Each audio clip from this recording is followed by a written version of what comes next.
What's cooking, Bianconeri? Welcome back to your old lady's favorite YouTube channel. Today we've got your latest rundown of all things Juventus, as we always do, maybe a little bit later than normal, but we've got it either way regardless. First off, we got to talk about Kulusevski. Has his future with the club changed? We'll fill you in there. Then we got to talk about the Ramsey Rabiot interest that may be coming up, as well as Ihatter and drama, and then Bonucci speaks as well, following the big performance for the club in the Champions League so far. Stick with us. We'll fill you in now.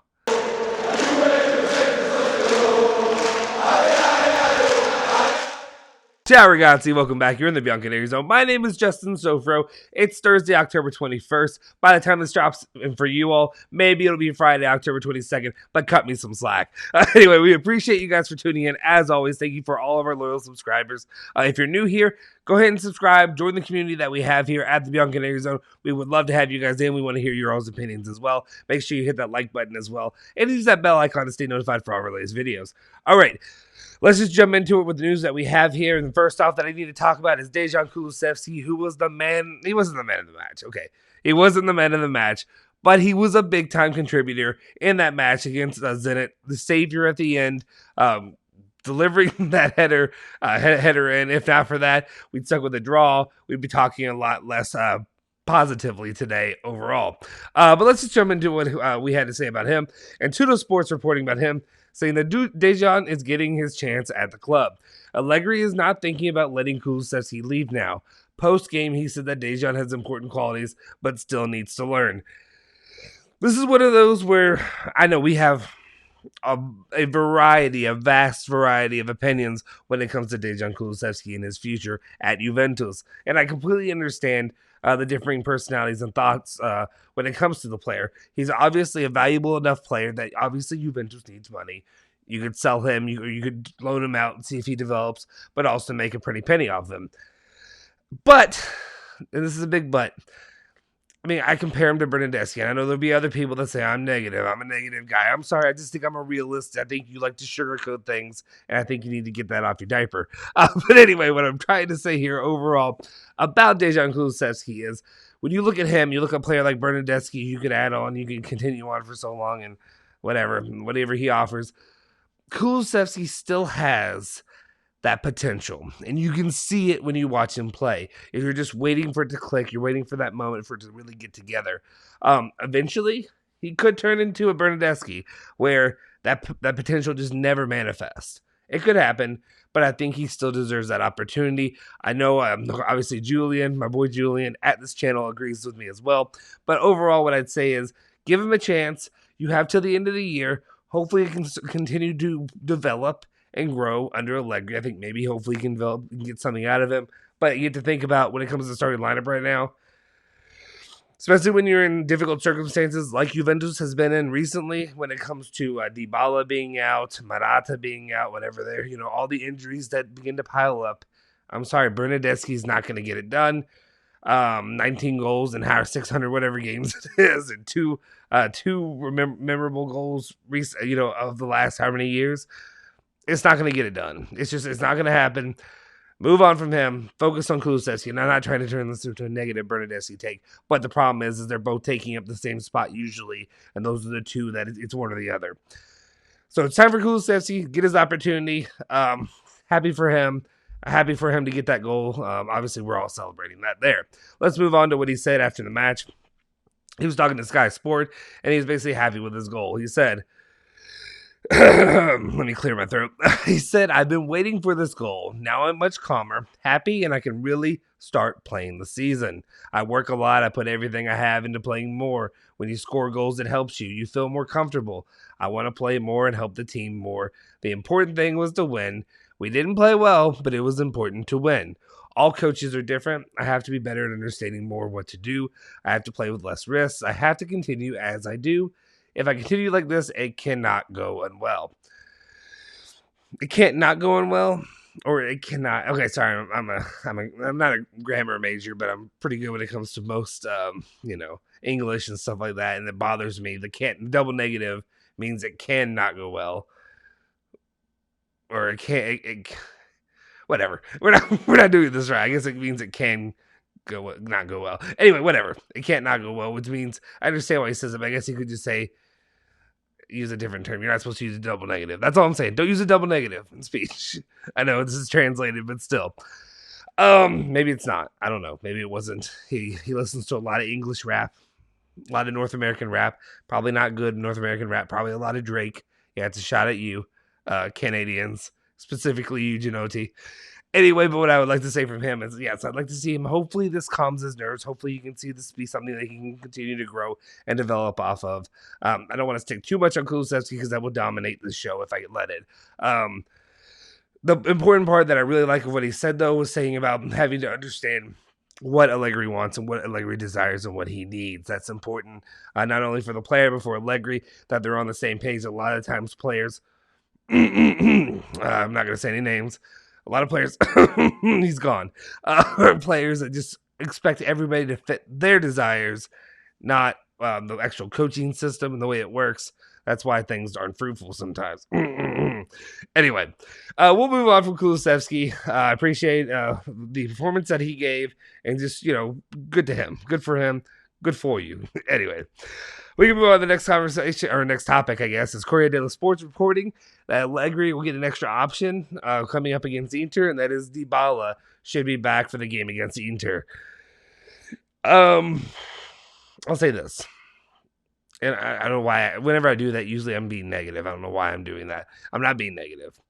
More than likely, Dybala probably won't start because he's coming off an injury, whatever have you. But is there one game that Dybala performs better in? Anybody remember any other game that he usually performs better in than he does against Inter? That's usually when he turns it on, he gets it going. So perfect match for him to come back against Inter, get the job done. Maybe add on a little goal there at the end. Would be more than happy to have it. And like I said, also for people that think when we're saying we're 1-0 FC and stuff like that, that's not a negative to me. I said that. Bring Allegri back in. I want to win 1-0 every single game. 1-0 is a victory every time. That's 3 points. I'm not complaining. I'm happy about that. Okay. But anyway, hopefully Dybala gets to be that 1-0 this time. We'll see. Actually, hopefully not, because that means we have to wait till reserve comes in. And I think Kulusevski was the first substitution in how many games? It's been a long, long time, 19 games or something like that. I think it was March the last time a substitution scored. So hopefully he gets the second goal. Maybe we can be 2-0 FC. Maybe. All right, let's move on. ESPN, my compatriots, my countrymen are reporting on the game we know as football, calcio, whatever have you. Maybe not the most reliable source when it comes to the sport. Any other sport, American football, college basketball, NBA, golf, whatever have you, ESPN is on it. It's got it locked down. Football, calcio, we'll see. Okay. Anyway, what are they talking about? They're talking about Newcastle are interested in Ramsey and Rabiot. Whew, Newcastle, don't do me like this. ESPN, don't do me like this. This would be perfect. It would be a perfect setup. And again, Ramsey, you're gone. You're gone. There you go. Have him. He's yours. Take him. Anybody want him. Anybody. But obviously we know that about Ramsey. Rabiot is an interesting one, though, because I personally like Rabiot a lot. I think Rabiot does some good things. My main problem with Rabiot is he kind of does it again. We've seen it the last 3 seasons. Well, this season included, and the 2 seasons prior. He always has a regression at the beginning before he comes back up and before that progression happens. My question is, why do you have to regress at the beginning of every season before you progress? You could say the argument could be that he's had a different coach each of those 3 years and he's working to get in those systems, and that's why he struggles. Not every player does that. It's not every player that does it. So that's my only argument against that. But if Rabiot, again, we did their buy or sell options in the summer before the season started, he would be one that I'd be willing to sell just because he's a monetary value. It's an option there for Juventus when they need money. Also, that money can be used to be bringing in better midfielders, Tchouaméni, whatever have you. Argue with me in the comments. Anyway, let's move on to the next topic down here that we got. And that's Gazzetta dello Sport, who's saying that basically, I guess Alejandro wrote this as the bad boy is out of town and not coming back. But yeah, it's just kind of an embarrassing situation here for the player. I don't think it's for any of the clubs, not for Juventus, who, have a monetary stake in him, purchasing him, loaning him out to Sampdoria. It's just him. I don't know what's going on. I haven't followed this too closely because, no offense, I know there's a lot of you out there that are all aboard the young youth movement, the youth players, the Yattering, the whatever have you, the Fragioli, the Nicky Beans. You know my thoughts when it comes to youth players. There could be some great ones, but I'm not going to get my hopes up. So I don't follow them too closely. I don't know all the details when it comes to Yattering. Maybe I'll look into it soon, but I'm also going to be gone for a little bit, guys. Anyway, since Sampdoria, Gazzetta dello Sport says Sampdoria have not heard from Yattering since 12 days ago. He left for Italy for the Netherlands during the international break, and what the hell is going on? Like, what kind of professional? What kind of professional? You get a chance as a professional athlete to play at a club, even at Sampdoria, being loaned out, purchased by Juventus, to work on your career, to make money, to better the lives of your family, your kids, whatever have you, and you act like this. And this is also why I don't like you, too. A lot of times about some players, they need to mature. Lots of guys need to mature. You've seen it time and time again, and this is an immaturity issue. Is there something more seriously going on? I don't know. I don't want to speak too harshly on it because what if, God forbid, something terrible happened to Yattering? And we don't know. I mean, I don't know. I haven't checked his social media. Has he been posting? Because if he's been posting, he's fine. Then bleep you, kid. Anyway, embarrassing spectacle from him. Let me know if you know more information about him. I'm not caring to look him up. No offense. I'm not doing it right now. We'll do it later. But if you know any more on Yattering and what's going on with him, let me know in the comment section down below. All right, let's move into the last topic that we really have for you today, and that's Bonucci talking to Juventus TV following the victory over Zenit in the Champions League. Every time, 3 points, 3 points, 3 points. 9 points overall for Juventus, sitting in good standing with a 3-0 victory, 3-0 record. I don't know why I said victory, but yeah, 3 victories, 0 losses, 0 draws.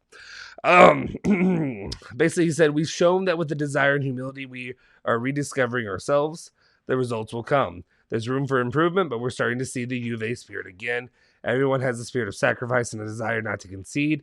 When you see your attacker, Morata, King, Chiesa, who are 10 meters away from you, from your area when you are defending, it means that there is the right mentality to win. I like that. I like that line of thought. I think, and I know, like, again, I agree. I understand. I didn't really have as much pushback as I thought I would.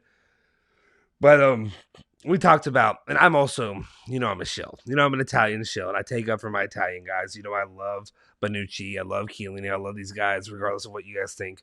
But Matthias de Ligt, I feel like, should have earned the player of the match over de Ligt. I thought he had a better performance overall. Personally, at least he had a more meaningful performance than the things that he did. There were a couple spots that I feel like were overlooked that Bonucci bleeped up. But I do like what he's saying. I like his leadership. I think he's really developing. I mean, it's about time. I mean, of course he's developing. He's near the end of his career, but he has that leadership attributes that you expect out of him or Chiellini. I like when he's talking about Morata, King, Chiesa, who are coming in and sacrifice to help the defense, doing all that, not just doing. I mean, he talked about it a little bit. He talked about, I'm going to talk about it for a second. It's not in the notes here, but he talked about basically, actually, it was Chiellini who talked about the Ronaldo situation and everything that went along with him. Duh.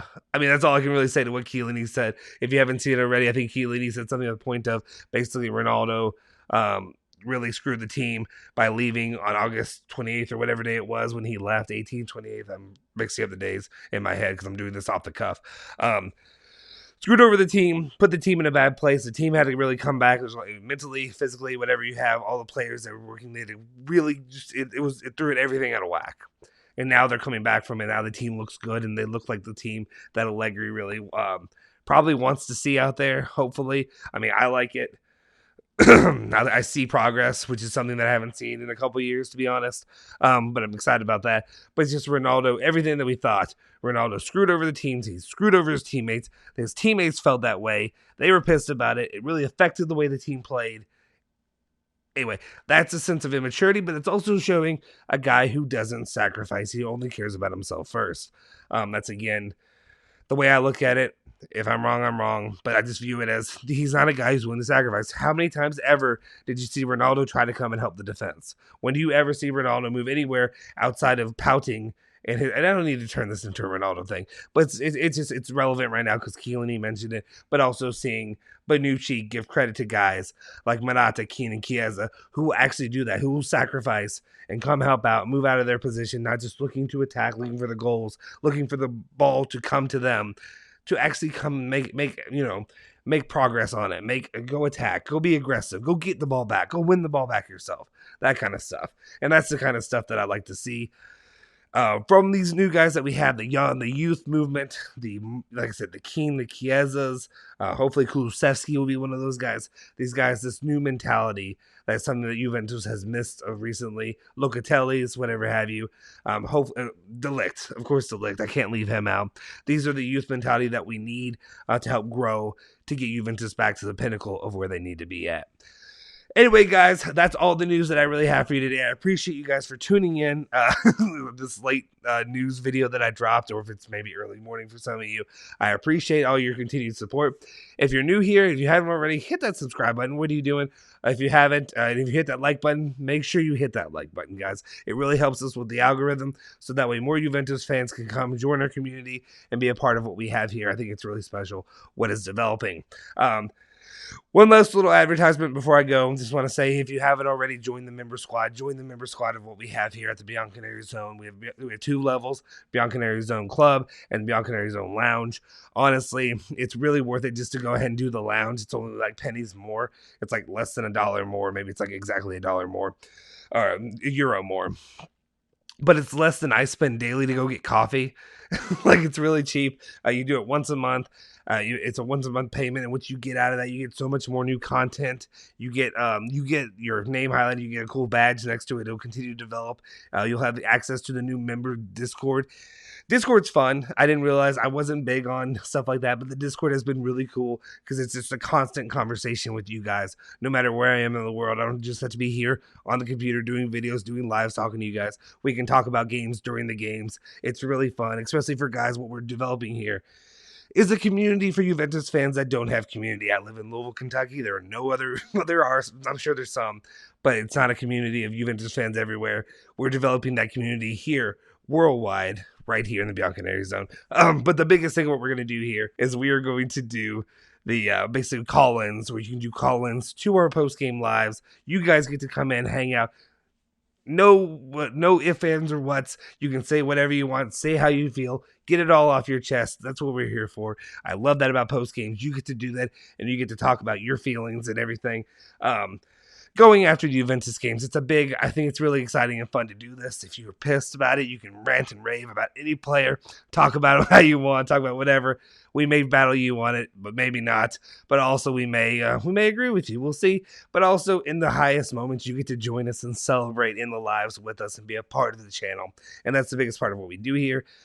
It is a community. What we do here is a community thing, and you're a part of the Bianconeri Zone. It's not just me. It's not just Alejandro. It's not just Gianotti. Each and every single one of you, I think we're at like 1,600, almost 1,700 strong right now, is a member of the Bianconeri Zone. So we appreciate you guys doing that. So consider actually joining the actual member group. It's fun. You get emojis and stuff like that too, and there'll be more. You get wallpaper, stuff like that, and more will be coming in the future, we promise.